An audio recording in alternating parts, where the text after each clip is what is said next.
Bon après-midi à vous tous en ce dernier grand jour de la fête. Nous sommes arrivés à la fin d'un autre cycle des jours saints de Dieu, les jours saints annuels de Dieu. Ma femme, Carole et moi sommes récemment allés chercher quelqu'un à l'aéroport. Pendant que nous attendions, nous avons remarqué qu'il y avait beaucoup de gens à l'aéroport. Une dame en particulier a attiré mon attention. Elle était à peine vêtue et tatouée à l'extrême. Elle a attiré mon attention, pas pour les mauvaises raisons, mais parce qu'elle semblait plutôt étrange. Elle avait une coiffure tout droit sortie d'un film de Mad Max. Je n'ai pas regardé les films de Mad Max, mais j'ai vu quelques minutes d'un ou deux d'entre eux. Je ne sais même pas s'ils sont encore présentés. Si vous avez déjà vu l'un de ces films, il y a plusieurs personnages étranges. Je ne connais pas l'intrigue de cette série. Durant les quelques minutes que j'ai vues, il m'était impossible de distinguer les bons des méchants. Peut-être qu'il y avait seulement des méchants, je ne sais pas. Ils ne semblaient pas très normaux en tout cas.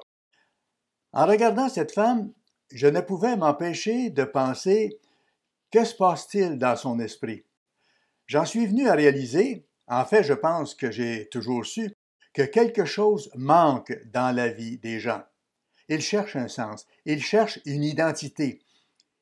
Ils ne savent pas vraiment ce qu'ils cherchent, mais ils veulent une identité, soit pour cadrer avec les autres, ou bien pour être différents. Parfois, c'est pour se démarquer des autres, mais ils cherchent quelque chose. Cette femme avait probablement certains blocages. Il manque quelque chose aux gens. Ils se sentent vides à l'intérieur. Si vous appreniez à connaître cette dame, vous constateriez probablement qu'elle n'est pas si anormale après tout. C'est sans doute une personne qui a les mêmes espoirs, les mêmes désirs que vous et moi, les mêmes rêves à certains égards, pas exactement parce que nous espérons le royaume de Dieu, mais les mêmes émotions, le même désir d'aimer et d'être aimé, de s'intégrer et d'être respecté. Ce sont des individus à la recherche de quelque chose, à la recherche de sens, ne sachant pas où ni comment le trouver. Au fond d'eux-mêmes, ils ne sont pas si différents de vous et de moi. Ils sont peut-être beaucoup plus affectés à cause de leurs antécédents, mais ils ont commencé leur vie comme vous et moi. En tant que petits bébés qui n'étaient pas programmés d'une manière ou d'une autre. Ils ont simplement vécu et leurs circonstances les ont affectés d'une manière différente que vous et moi. Ce sont des gens que le Père, Dieu le Père, aime profondément. Jésus-Christ est mort pour eux, tout autant que pour nous. Ce dernier grand jour rappelle ce fait. Il montre que Dieu est impartial et qu'il a de l'amour pour tous. Nous devrions en être éternellement reconnaissants, parce qu'en résumé, si Dieu n'avait pas ouvert nos esprits, nous serions comme l'ensemble des gens. Trompés, séduits, dirigeant nos vies d'une manière qui ne serait pas productive et rentable à long terme. Cela pourrait être rentable dans cette vie, peut-être, momentanément, mais, comme disent les gens parfois, nous avons tous une date d'expiration. Et après, quoi? Nous disparaîtrions pour toujours? Ainsi, dans ce dernier sermon de la saison des fêtes, considérez à quel point la réalisation de ce dernier grand jour sera quelque chose de merveilleux et de joyeux quand elle se produira. Vous savez, Dieu désire que tous les êtres humains, hommes, femmes et plus tard les enfants, en grandissant, Dieu veut que tous soient sauvés. Jean 3, verset 16, est un passage très familier. Je sais que nous l'avons tous lu, nous l'avons tous entendu. Nous avons une brochure à ce sujet que j'aime promouvoir parce qu'elle couvre environ 8 sujets doctrinaux différents, absolument fondamentaux en ce qui concerne les enseignements donnés dans l'Église. À commencer par la nature de Dieu, parce que le monde ne la connaît pas. Le monde est totalement confus au sujet de Dieu. Pourtant, cette brochure en particulier l'explique clairement, comme le font aussi d'autres documents que nous publions. Ici, dans Jean 3, au verset 16, il est dit « Car Dieu a tant aimé le monde qu'il a donné son Fils unique, afin que quiconque croit en lui ne périsse point, mais qu'il ait la vie éternelle. » Dieu le Père aimait le Fils. qui avait été avec lui depuis le commencement, autrement dit, depuis l'éternité. Je pense que nous devons le dire ainsi, parce qu'il n'y a pas eu de commencement pour eux. Il avait toujours été avec lui, et il l'a donné en sacrifice. Il a dû regarder quand vous et moi, au sens figuré, parce que nous faisons partie de l'ensemble de l'humanité, nous l'avons battu, torturé et finalement tué sur la croix, en enfonçant une lance dans son côté, faisant couler son sang sur le sol. Cette image est forte. Dieu le Père est celui qui a donné son Fils pour nous. Jésus-Christ, bien sûr, était prêt à subir cela et à passer par ces douleurs. Les deux ont certainement souffert durant cette période. Il ne fait aucun doute qu'en tant que parent regardant son fils traverser quelque chose comme ça, il a dû retenir sa colère, le désir d'anéantir toutes les personnes qui faisaient cela. Ce serait certainement notre réaction. Nous voudrions nous venger, vouloir faire quelque chose à ce sujet. Et pourtant, ils ont fait ce sacrifice pour que vous et moi, pour que la dame à l'aéroport, le monsieur qui coupe mon gazon et celui chez Tim Hortons qui a tenu la porte puissent avoir accès à la vie éternelle et soient pardonnés.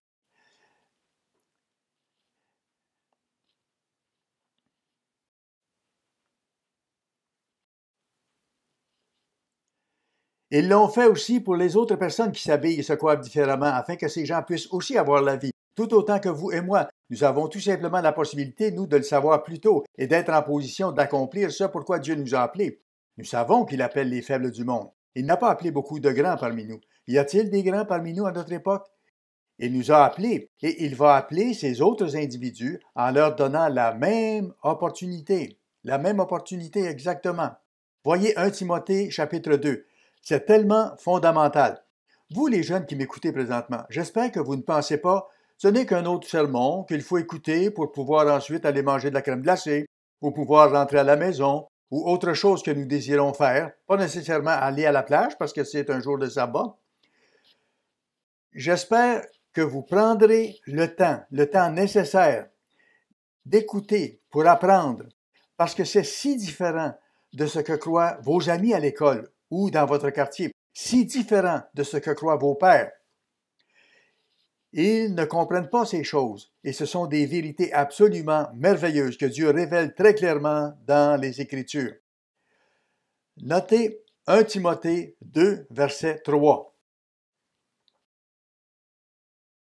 Cela est bon et agréable devant Dieu notre Seigneur qui veut, notre Seigneur le désire, que tous les hommes soient sauvés. C'est son désir et sa volonté, c'est ce qu'il veut faire. Et parviennent à la connaissance de la vérité. Remarquez, il dit « et parviennent à la connaissance de la vérité ». Dans un sens, il faut arriver à la connaissance de la vérité avant de pouvoir être sauvé. Mais combien de personnes dans ce monde n'ont jamais eu l'occasion de connaître la vérité? Même au temps où le Christ a été crucifié et ressuscité, les gens de l'autre côté de la terre, que ce soit en Australie, en Amérique centrale ou du Sud, soit en Amérique du Nord, où je me trouve en ce moment, en Europe, où se trouve un certain nombre de nos frères, en Asie, aux Philippines ou ailleurs, en Thaïlande, dans tous ces endroits, il y avait alors des gens qui n'avaient jamais entendu parler du nom de Jésus-Christ et qui sont morts quelques jours après la mort du Christ. Ils n'ont pas eu l'occasion de connaître la vérité. C'est un fait. Il suffit d'ouvrir les yeux et de réfléchir un peu pour comprendre cela. Quand les gens disent « Dieu les jugera en fonction de ce qu'ils savent », soyez réalistes.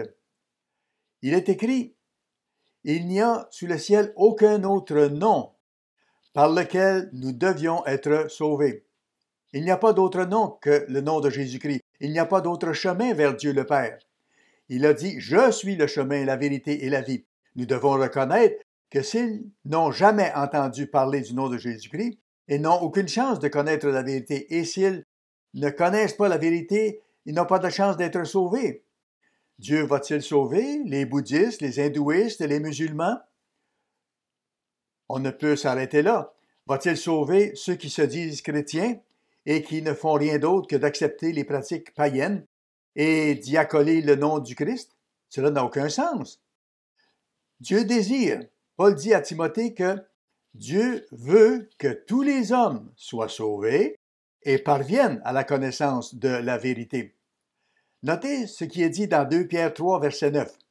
Je sais que tout cela est très fondamental. Ce n'est pas difficile à comprendre.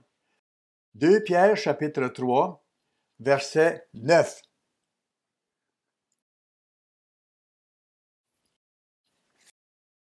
Le Seigneur ne tarde pas dans l'accomplissement de la promesse, comme quelques-uns le croient, mais il use de patience envers vous, ne voulant pas qu'aucun périsse, mais voulant que tous arrivent à la repentance. Le verset précédent mentionne que 1000 ans sont pour Dieu comme un jour.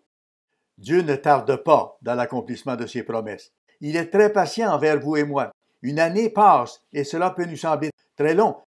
Nous sommes affligés par la COVID depuis moins de 3 ans. Au moment où ce sermon sera présenté à la fête, ça fera moins de 3 ans que nous traversons cette pandémie. Et pourtant, cela nous semble une éternité. Et nous nous demandons combien de temps encore avant que cela s'arrête et avant que le Christ ne revienne. Combien de temps avant que son royaume soit établi? Il est patient. Il a vécu longtemps. Il peut se permettre d'être patient encore. Et il veut que nous aussi apprenions la patience. Il veut que nous reconnaissions qu'il donne à l'humanité toutes les occasions de prouver que les choses ne fonctionnent pas lorsque nous rejetons sa voix. Il veut nous donner le temps nécessaire.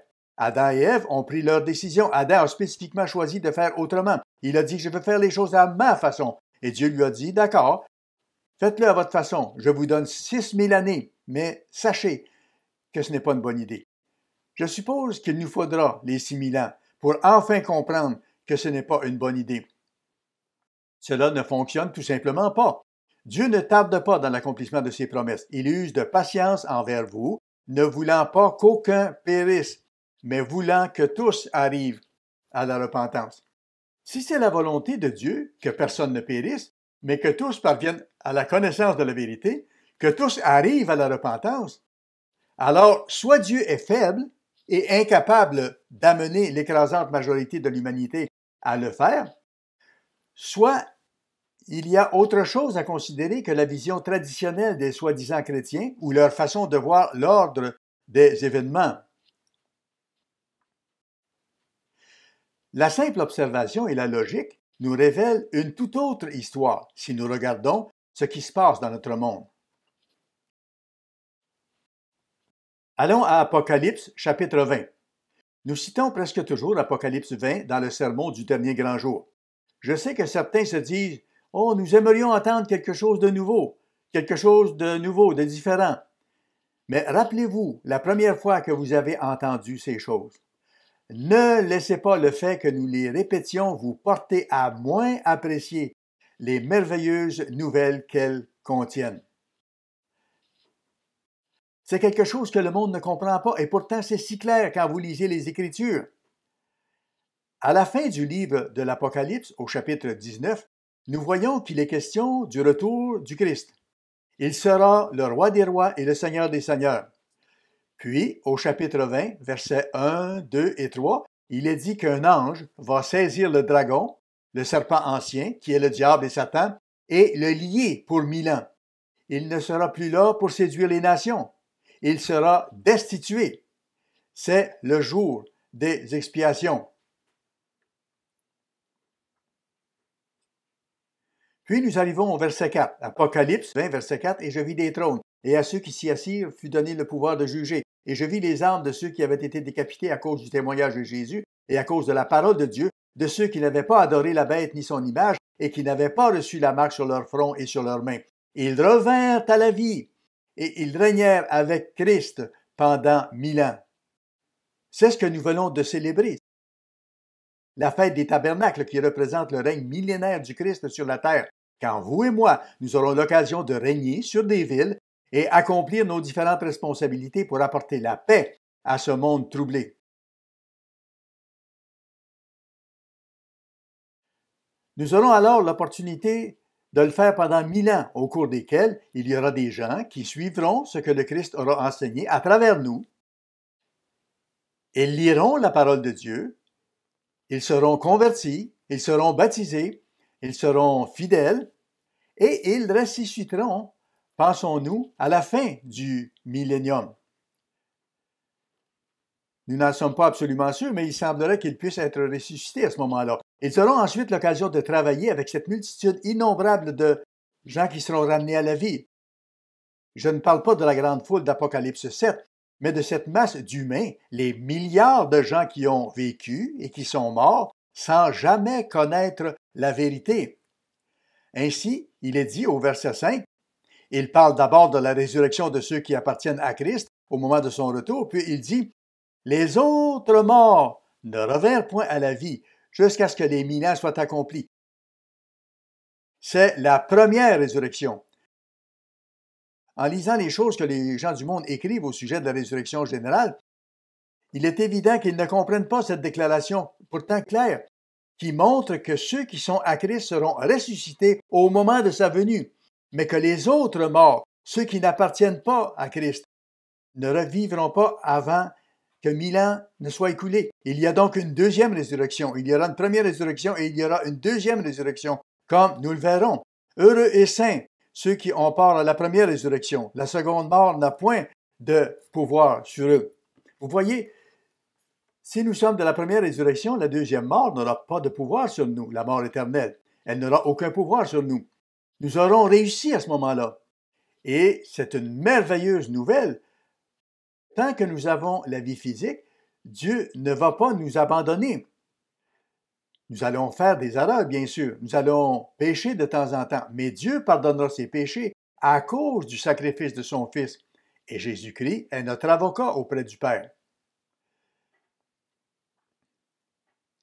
Ce n'est ni Marie, ni un saint, ni personne d'autre. C'est Jésus-Christ qui est notre avocat auprès du Père.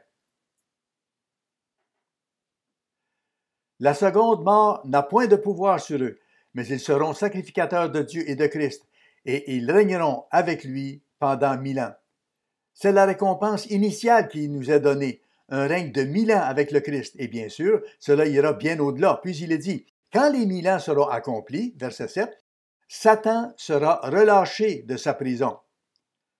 Satan sera relâché parce que Dieu voudra connaître l'état d'esprit des gens à la fin du millénium. Ils se seront tellement habitués à leur situation que certains d'entre eux penseront « Ah, nous aimerions essayer de faire les choses de notre façon, sans avoir à suivre ce que Dieu nous enseigne. » Satan sera relâché à ce moment-là pour un certain temps. Il va sortir et séduire ceux qui se laisseront séduire. Et au verset 11, après que son travail sera terminé et qu'il aura été jeté dans les temps de feu, il est dit ceci. « Puis, je vis un grand trône blanc, et celui qui était assis dessus. La terre et le ciel s'enfuirent devant sa face, et il ne fut plus trouvé de place pour eux. Et je vis les morts, les grands et les petits, les grands de la terre et les petites gens, ceux que le monde méprise, comme les sans-abri, les toxicomanes, les alcooliques que nous voyons dans la rue, les petits comme les grands.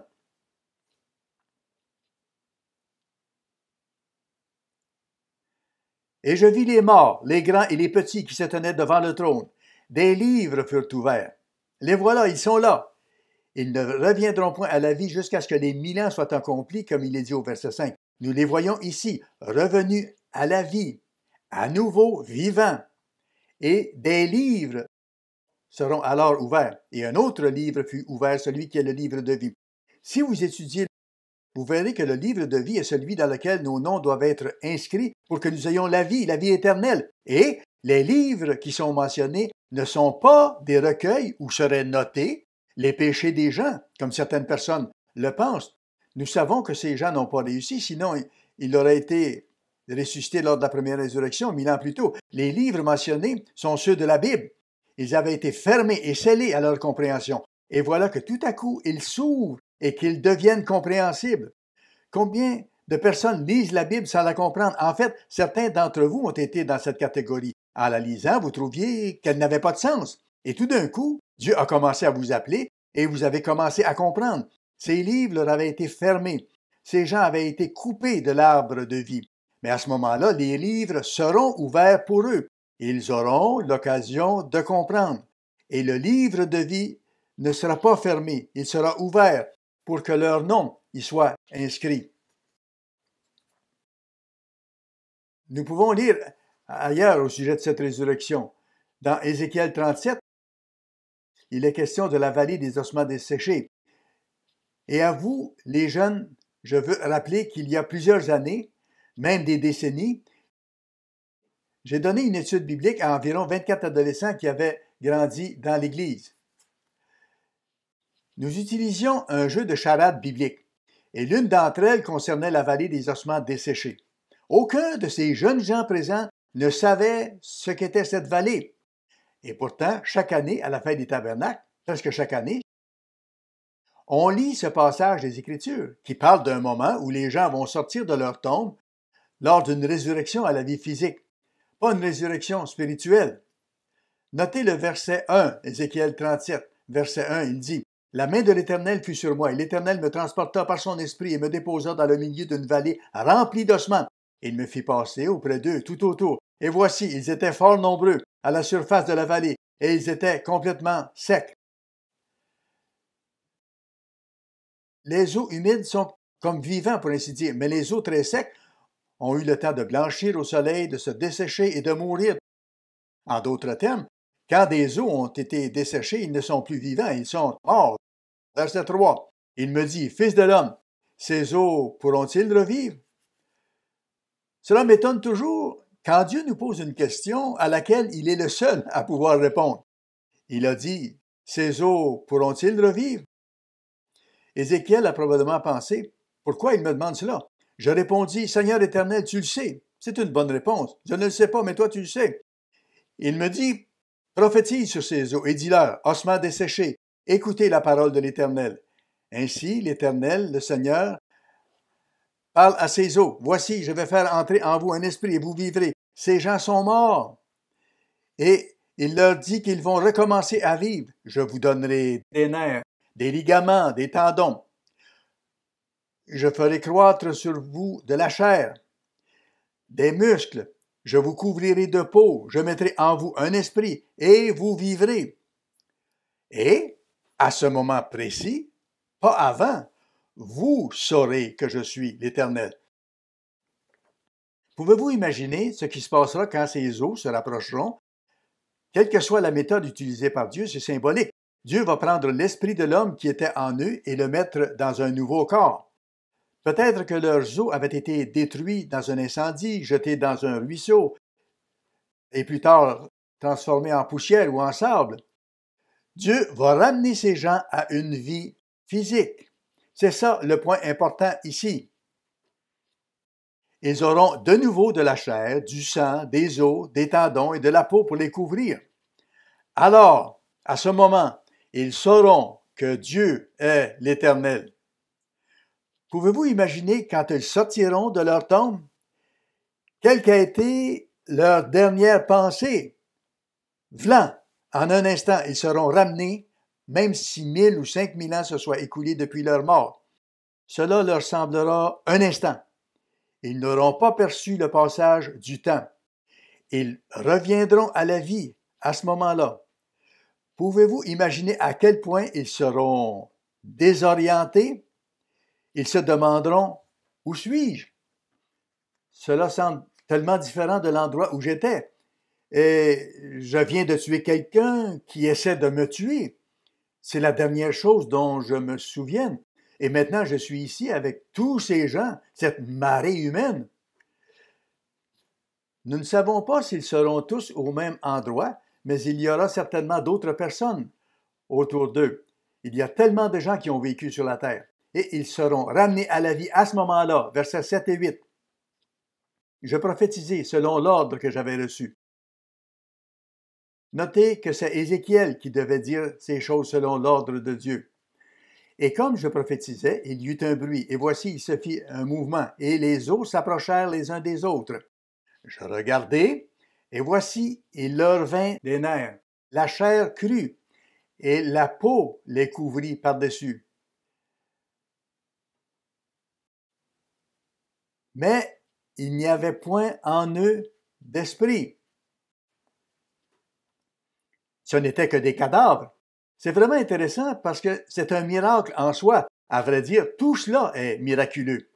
Des corps sans vie, sans sang qui coule dans leurs veines pour être transporté dans toutes les cellules du corps, sans oxygène entrant dans leurs poumons pour être capté par le sang. Sans cela, le corps se détériore très rapidement.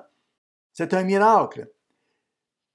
C'est Dieu qui a créé la vie en tout premier lieu. Le Tout-Puissant peut donc redonner le souffle de vie.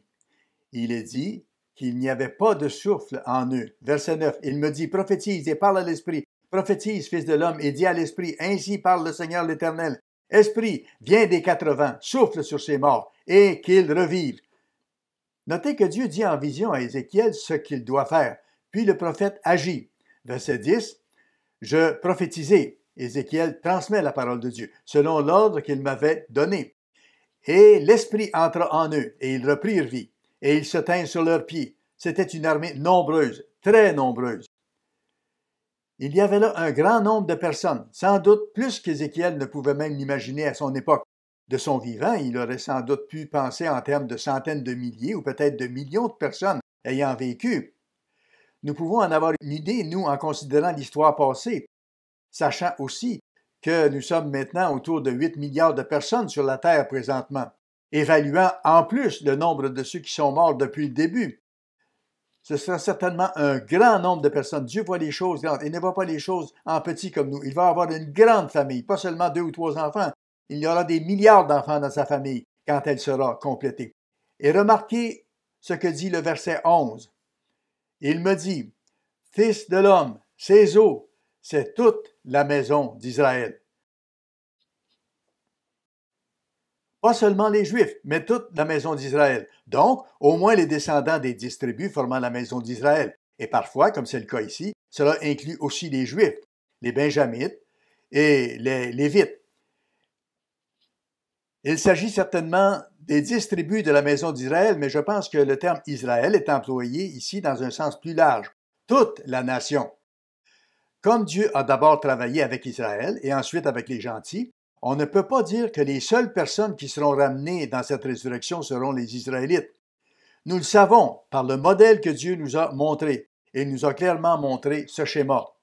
Voyez ce que disent ces gens. On le voit au milieu du verset 11. Voici, ils disent, nos eaux sont desséchées, notre espérance est détruite, nous sommes perdus. Ce sera leur pensée quand ils sortiront de leur tombe. Ils pensaient en être arrivés à la fin de leur vie. Mais voilà que tout d'un coup, en un instant, ils sont réveillés, conscients. Ils pensent aux dernières pensées qu'ils ont eues. Peut-être qu'ils mouraient d'un cancer, peut-être qu'ils étaient sur le point de s'écraser contre une autre voiture ou de vivre un écrasement d'avion. Quelle que soit la situation, peu importe ce qui les a fait mourir.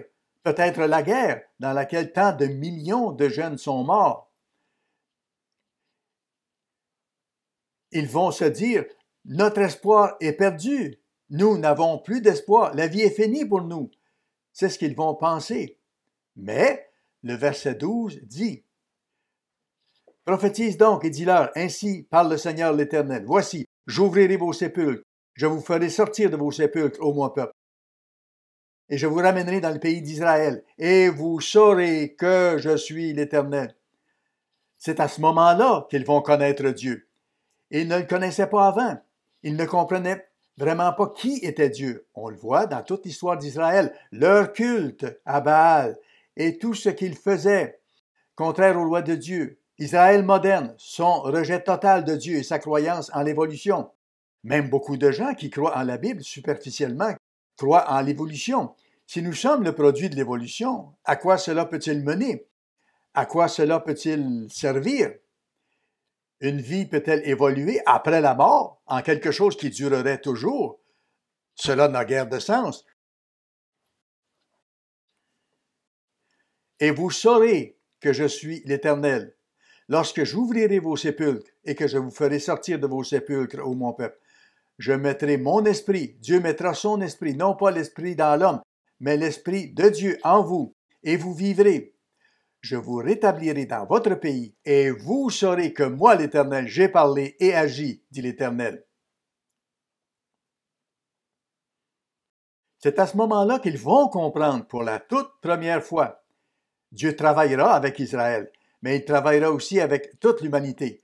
Comme nous le savons, dans Ésaïe, au chapitre 65, il y a un passage de l'Écriture que nous avons toujours considéré comme étant un peu énigmatique.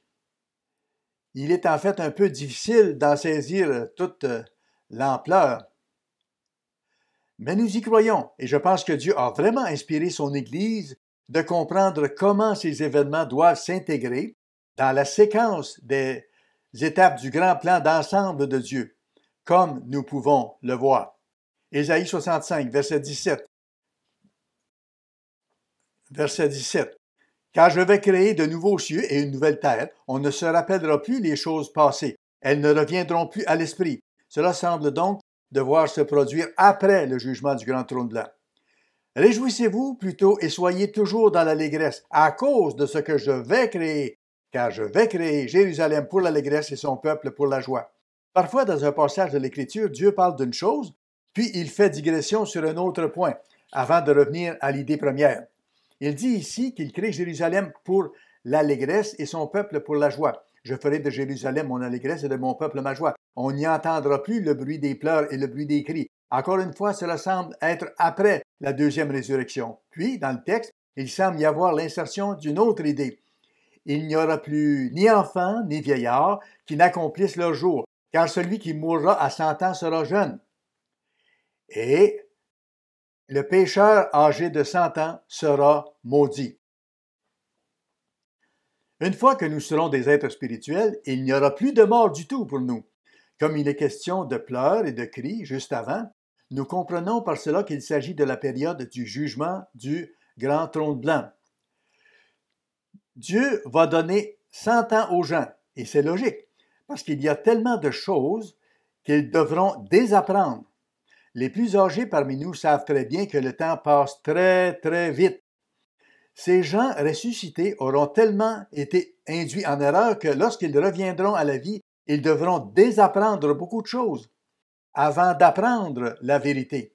Il est toujours plus difficile de désapprendre d'abord avant d'aller plus loin. Ils bâtiront des maisons et les habiteront, ils planteront des vignes et en mangeront le fruit. Il s'agit donc d'une existence physique. Bien qu'il puisse sembler un peu difficile de saisir précisément tous les détails entourant ces événements, le contexte indique certainement qu'il s'agit d'une existence physique et qu'ils vivront pendant 100 ans. Une période de 100 ans leur sera accordée. Il est mentionné que celui qui mourra à 100 ans sera jeune. De plus, il n'arrivera plus qu'un nouveau-né ne vive que quelques heures ou qu'il ne vive que quelques jours après sa naissance. Et tous les petits-enfants qui sont morts au cours de l'histoire seront aussi ramenés à la vie. Ils vont aussi ressusciter. Et le vieil homme, qui a eu beaucoup de temps pour vivre selon une mauvaise façon de vivre, aura lui aussi sa chance. C'est un merveilleux passage de l'Écriture. Encore une fois, nous ne connaissons pas tous les détails pour le moment, mais nous avons toujours compris qu'il s'agissait de cette période de 100 ans. Maintenant, considérez la réaction de ces personnes, autrefois trompées, lorsqu'elles sortiront de leur tombe. Reportez-vous à Zacharie, chapitre 13. Nous commencerons à lire au verset 1. Mentionnons d'abord que le chapitre 12 parle d'un temps encore à venir. Il parle d'une grande bataille qui aura lieu à Jérusalem. Jérusalem sera comme une coupe d'étourdissement pour tous les peuples d'alentour. C'est au chapitre 12, verset 2. Et puis, il parle de la façon dont Dieu va intervenir pour aider Jérusalem et Juda à la toute fin. C'est encore dans le futur. Ça n'a pas encore eu lieu. Il parle du Christ, celui qu'ils ont percé. Zacharie 12, verset 10. Zacharie, chapitre 12, verset 10.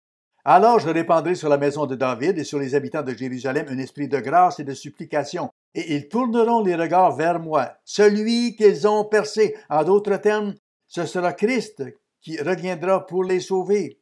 Ils pleureront sur lui comme on pleure sur un fils unique. Ils pleureront amèrement sur lui comme on pleure sur un premier-né.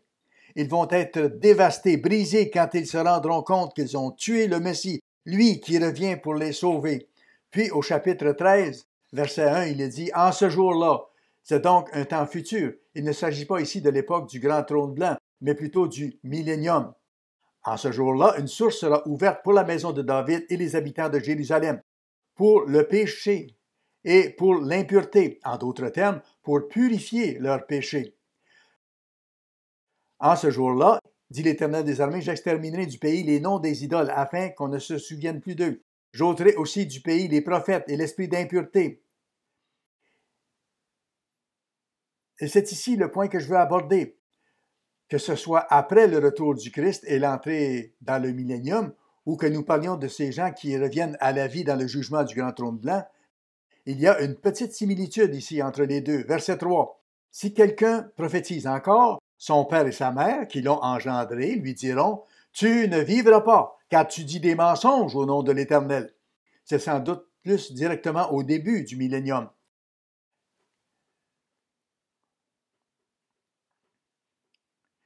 Et son père et sa mère, qui l'ont engendré, le transperceront quand il prophétisera. Notez le verset 4 maintenant. En ce jour-là, les prophètes rougiront de leur vision quand ils prophétiseront. Ils ne revêtiront plus un manteau de poil pour mentir. Chacun d'eux dira « Je ne suis pas prophète, je suis laboureur. » Pouvez-vous imaginer ces gens qui reviennent dans le jugement du grand trône blanc? « Oh, n'étiez-vous pas Joel Alston? Ou n'étiez-vous pas Billy Graham auparavant? Non, j'étais un laboureur. Je lui ressemble, c'est tout. » Ces gens, en fait, vont rejeter ce qu'ils étaient autrefois. Peut-être pas au moment même où ils seront ressuscités, mais une fois qu'ils commenceront à comprendre comment ils ont trompé le monde avec leur fausse doctrine, ils vont courir dans l'autre direction. Ils auront honte de leur vision, de ce qu'ils disaient en prophétisant. Chacun d'eux dira, « Je ne suis pas prophète, je suis laboureur. » Et si on lui demande d'où viennent ces blessures que tu as aux mains, c'est dans la maison de ceux qui m'aimaient que je les ai reçues. Vous savez, il y a des gens, surtout dans des endroits comme les Philippines, qui se font attacher à une croix durant les processions des Pâques. Certains leur permettent même d'avoir des clous plantés dans leurs mains pour les clouer à la croix. Donc, ce sont des gens qui, au sens figuré, vont cacher qui ils étaient dans le passé. Ils ne vont pas dire à tout le monde qui ils sont. Ils vont le cacher à ce moment-là. C'est dans la maison de ceux qui m'aimaient que je les ai reçus. C'est un peu la réaction que nous allons voir de la part de ceux qui se sont érigés en ministres, en prophètes, en prêtres, en particulier ceux qui ont été les grands charlatans des siècles passés. Ceux qui savaient ce qu'ils faisaient, mais qui le faisaient quand même. Il y en a d'autres qui ont simplement été induits en erreur, qui se sont parfois rendus compte de certaines faussetés, mais qui craignaient de perdre leur troupeau s'ils disaient la vérité.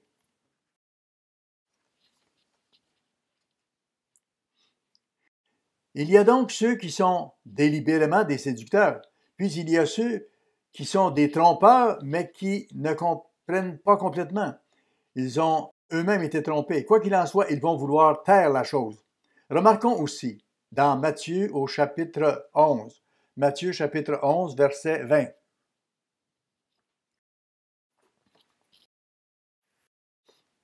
Et cela ne pourrait vraiment pas être compris en dehors du contexte de ce que vous et moi comprenons, qu'il y aura une résurrection, une période de jugement, appelée jugement du grand trône blanc, où le jugement sera sur ces gens. Ils auront l'occasion de choisir la voie de Dieu. Cela ne peut pas être compris dans un contexte différent. Je suis sûr que certains peuvent suggérer une autre explication, mais cela n'a pas de sens. C'est tellement clair qu'il y aura un moment de jugement à venir dans le futur. Il est écrit, verset 20, « Alors, il se mit à faire des reproches aux villes dans lesquelles avaient eu lieu la plupart de ces miracles, parce qu'elles ne s'étaient pas repenties. Malheur à toi, Chorazine, malheur à toi, Bethsaïda. Car si les miracles qui ont été faits au milieu de vous avaient été faits dans Tyr et dans Sidon, » Chorazine et Bethsaïda sont des villes situées en Israël. Peut-être pourrions-nous comparer cela non seulement aux villes d'Israël au jour du Christ, mais aussi aux villes d'Amérique, de Grande-Bretagne et d'Australie, de Nouvelle-Zélande et à d'autres endroits partout dans le monde. Nous devons réaliser la valeur de ce qui nous est donné dans cette parole. Vous savez, ces autres nations d'Antyre et Sidon n'avaient pas la Bible. Il y avait peut-être quelques exemplaires ici-là dans une synagogue, mais ils n'avaient pas ce que nous avons aujourd'hui. Ils n'avaient pas toutes les aides bibliques que nous avons. Ils n'avaient pas tout l'électronique que nous avons aujourd'hui. Mais ils ont vu ou entendu parler des miracles dont il est question ici. Si les miracles qui ont été faits au milieu de vous avaient été faits dans Tyr et dans Sidon, il y a longtemps qu'elles se seraient repenties en prenant le sac et la cendre. C'est pourquoi je vous le dis, au jour du jugement, Tyr et Sidon seront traités moins rigoureusement que vous. Je suppose que c'est, d'un point de vue catholique, je ne sais pas, je n'ai pas vérifié, mais j'essaie simplement de comprendre comment eux expliqueraient qu'à la résurrection, leur âme monterait au ciel ou irait en enfer, que ce serait moins douloureux pour certains que pour d'autres. Comme nous le comprenons, quand les morts revivront dans une résurrection, ils vont savoir d'où ils viennent. Il y aura sûrement des gens de Tyr et de Sidon qui diront « Comment se fait-il que vous n'avez pas cru quand tous ces miracles ont eu lieu? » Et ce sera plus tolérable à ce moment-là pour certains que pour d'autres. Matthieu 11, vers 3. Et toi, Capharnaüm, seras-tu élevé jusqu'au ciel? Non, tu seras abaissé jusqu'au séjour des morts. Car si les miracles qui ont été faits au milieu de toi avaient été faits dans Sodome, elles subsisteraient encore aujourd'hui. Quand le feu est-il tombé sur la ville de Sodome? À quel moment est-ce que c'est arrivé? En fait, c'est très longtemps avant que Jésus fasse cette déclaration. Il dit que si les miracles que vous avez vus avaient été faits à l'époque, il y a 2000 ans ou 2500 ans, peut-être 1800 ans, peu importe, à l'époque d'Abraham et de Lot, si cela avait été fait, ces villes subsisteraient encore aujourd'hui. Elles subsisteraient encore aujourd'hui. Donc, ils se seraient repentis s'ils avaient vu ces miracles. Aujourd'hui, il y a des gens qui en savent parfois très peu, mais quand Dieu ouvre leur esprit, ce sont de véritables éponges. Ils veulent tout apprendre. Alors que parfois, des gens d'origine religieuse qui devraient savoir mieux veulent argumenter concernant les Écritures. Ils tentent de les contourner. Pourtant, Dieu montre que la propre justice n'est pas une vertu. Il condamne vraiment les Juifs de son époque, tellement moralisateurs et se pensant plus justes que les gens de Tyr, de Sidon et de Sodome. Le jour du jugement sera plus pénible pour eux. Il va être plus difficile pour eux de faire demi-tour, de changer. Regardons également le 12e chapitre. Nous sommes très familiers avec les versets 38 et 39, où il parle d'une génération méchante et adultère qui veut avoir un signe, mais qui n'aura que le signe de Jonas.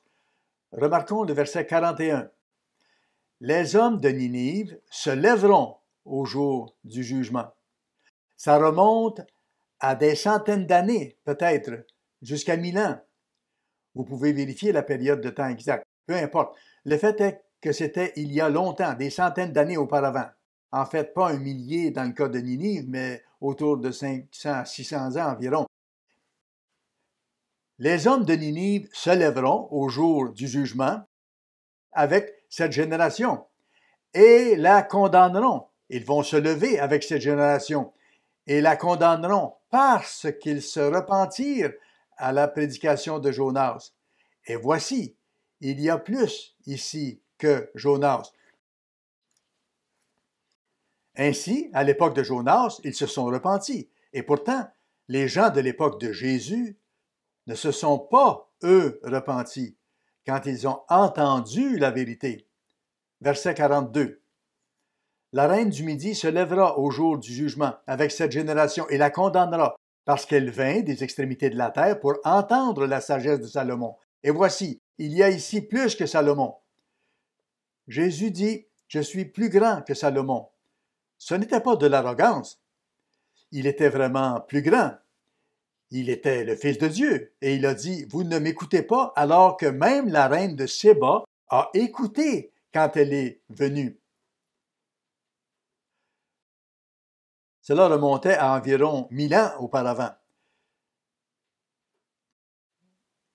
Quand Christ a dit cela, les gens en question ne pouvaient pas se repentir parce qu'ils étaient déjà morts depuis des centaines d'années. Que ce soit ceux de Ninive ou la reine de Séba, ils étaient morts des centaines d'années auparavant. C'est pourquoi il est dit qu'ils n'ont pas eu ces choses. Ils n'ont pas eu l'occasion d'entendre ces choses. Toutefois, c'est l'intention de Dieu que tous connaissent la vérité, que tous soient sauvés, que tous se repentent, comme nous l'avons vu plus tôt. Et pourtant, ils n'ont jamais eu cette opportunité. Si vous laissez de côté la deuxième résurrection, celle dont parle le livre de l'Apocalypse et le livre d'Ézéchiel, si vous n'en tenez pas compte, où se situent ces gens? Où se situe le jugement en question? Cela signifie-t-il qu'ils ont manqué quelque chose, mais que les choses ne seront pas aussi difficiles pour eux que pour d'autres? De la façon dont le monde voit les choses, l'enfer ne serait pas aussi sévère pour eux que pour les autres qui ont vu Christ et vu ses miracles. Ils continueraient pour toujours, à jamais, mais sans souffrir autant. Cela n'a pas de sens. C'est tellement faux, tellement incorrect. Avez-vous déjà pensé à ce qu'on enseignera à ces gens quand ils ressusciteront?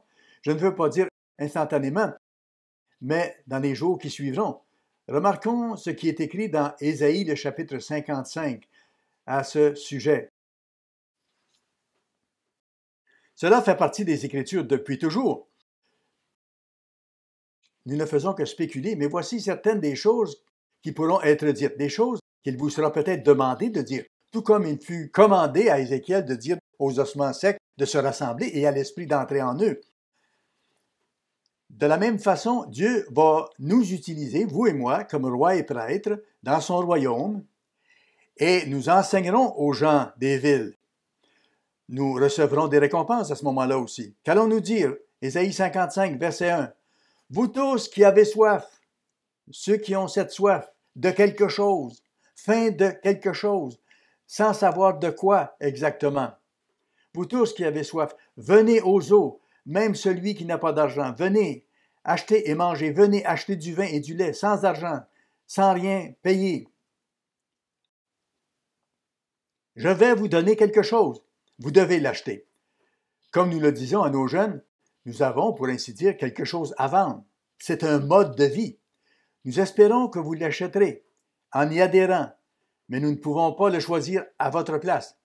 Nous pouvons l'offrir, le vendre, pour ainsi dire. C'est gratuit, mais vous devez y adhérer. C'est un choix que vous devez faire. Ésaïe a dit à Israël, « Vous tous qui avez soif, venez aux eaux, venez là, où il y a des eaux vives. » Comme le Christ l'a dit à la Samaritaine. Et vous, qui n'avez pas d'argent, venez acheter et manger. Venez acheter du vin et du lait sans argent et sans rien payer. Pourquoi pesez-vous de l'argent pour ce qui ne nourrit pas? Dans votre poursuite du bonheur, pourquoi vous tournez-vous vers toutes ces sortes d'activités de la vie sans jamais pouvoir le trouver, le bonheur? Vous avez bien sûr des moments de plaisir, mais pas le vrai bonheur. Pourquoi travaillez-vous pour ce qui ne rassaisit pas? Écoutez-moi donc, et vous mangerez ce qui est bon, et votre âme se délectera de mets succulents. Prêtez l'oreille, et venez à moi, écoutez, et votre âme vivra. Je traiterai avec vous une alliance éternelle pour rendre durables mes faveurs envers David.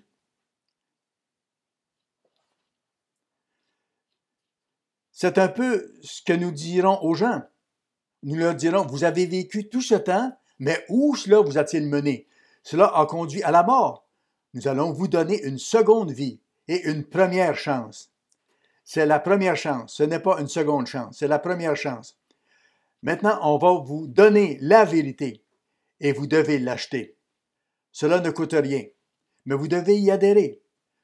Ce sera sans aucun doute en ces termes, ou à peu près, que nous nous adresserons aux gens à ce moment-là. Voyons ce qui est rapporté dans le 11e chapitre du livre de Matthieu, au verset 28.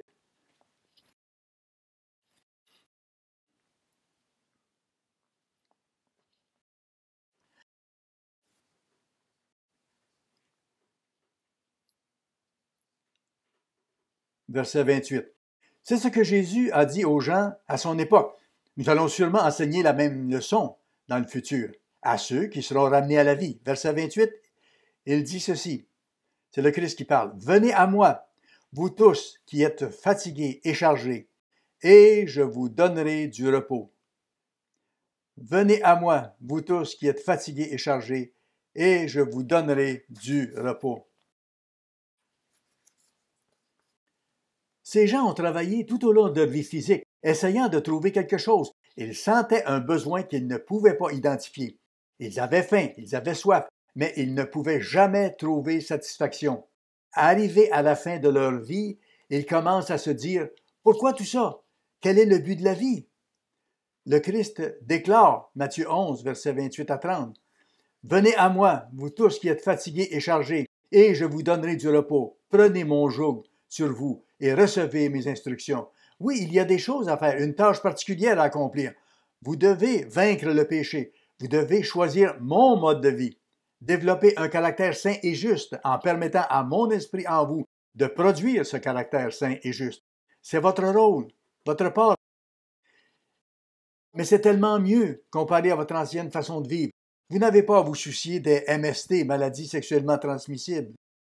Vous n'avez pas à vous soucier des cancers dus au tabagisme ou de certaines autres conséquences malheureuses dont les gens souffrent à la fin de l'âge actuel à cause de tous les autres péchés. Vous n'avez pas à vous soucier de ces choses. Il n'y aura plus de cœur brisé à cause des adultères ou de la guerre. Toutes ces misères que l'homme a endurées à travers les âges. Jésus dit « Car mon joug est doux. » Il n'est pas douloureux, comme le joug que vous portiez dans votre vie d'avant. Je suis doux et humble de cœur, et vous trouverez le repos pour vos âmes, car mon joug est doux et mon fardeau léger. Les gens disent souvent qu'observer les lois de Dieu, c'est un fardeau, mais il est dit dans 1 Jean, chapitre 5, verset 3, « Car l'amour de Dieu consiste à garder ses commandements, et ses commandements ne sont pas pénibles. » C'est tout le contraire de ce que dit le monde. C'est le fait de violer les lois de Dieu qui est un fardeau. Cela mène à toutes sortes d'esclavage. Si vous vous droguez, vous devenez esclave des drogues. Vous voulez fumer, vous devenez esclave du tabac. Les gens sortent, commettent l'adultère et ils ne s'arrêtent généralement pas. Ça devient pour eux un mode de vie. Comme le montrent les jours des pains sans levain, il y a tellement de péchés qui rendent les gens esclaves. Mais le Christ nous dit « Mon joug est doux et mon fardeau léger. » Dans nos sermons du dernier jour, nous, les ministres, mentionnons souvent quelqu'un qui nous est cher et que nous espérons revoir.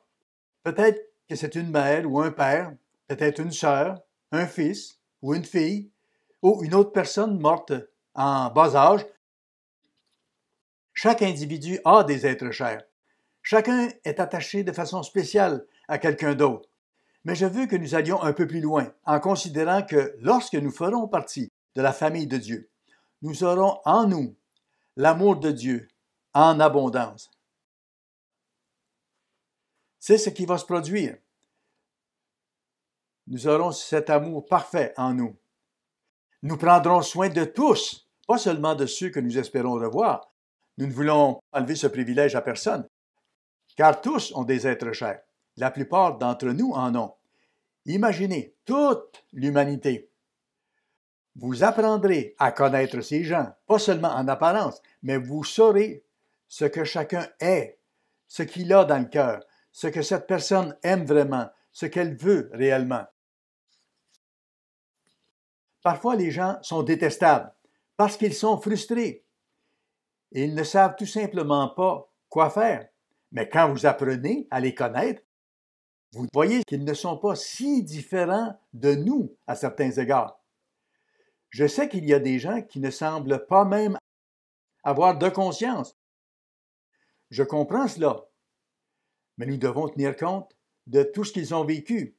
Le fait de sortir de leur tombe les ébranlera certainement. C'est le genre de choses qui peut attirer l'attention des gens et les ébranler. Ils seront probablement un peu plus enclins à écouter à ce moment-là, à vouloir apprendre ce qui en est vraiment et à réaliser qu'eux aussi pourront vivre éternellement, comme ceux qui leur enseignent. Qu'ils pourront eux aussi naître dans la famille de Dieu. Nous devons réfléchir à cela. Considérez que lorsque nous ferons partie de la famille de Dieu, nous attendrons avec impatience de voir non seulement une ou deux personnes, mais les millions d'étrangers qui apprendront la vérité. Ces petits-enfants qui ont été tués à l'école à Uvalde au Texas, ils vont revenir à la vie. Pouvez-vous imaginer ce que ce sera si on vous donnait la responsabilité de veiller sur eux et de les soigner? Vous pourrez mettre vos bras autour d'eux et leur dire que tout va bien, les amener d'une manière ou d'une autre dans un endroit où ils pourront oublier les choses terribles qu'ils ont vécues en vivant des choses tellement meilleures. John McCrae était un soldat canadien pendant la Première Guerre mondiale. Je pense que j'en ai déjà parlé à un moment ou un autre.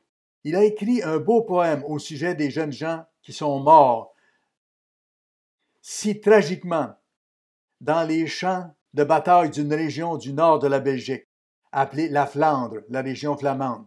Voici ce qu'il a écrit dans son poème. Il était médecin. Il est mort à l'âge de 48 ans d'une pneumonie avant la fin de la guerre. Titre du poème Au champ d'honneur. Au champ d'honneur, les coquelicots sont parsemés de lot en lot. Auprès des croix et dans l'espace, les alouettes devenues lasses mêlent leur chant au sifflement des obusiers.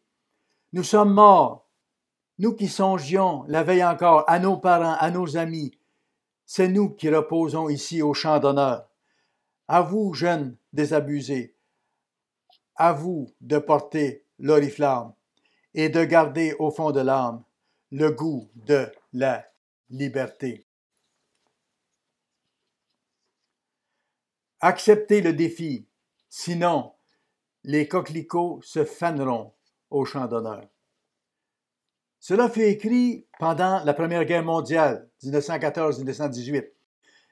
Les champs de la Flandre ont été le théâtre de batailles majeures sur le front occidental pendant la Première Guerre mondiale.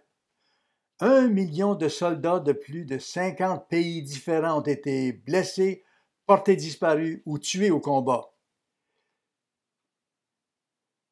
Des villes et des villages entiers ont été détruits, leur population dispersée à travers l'Europe et au-delà.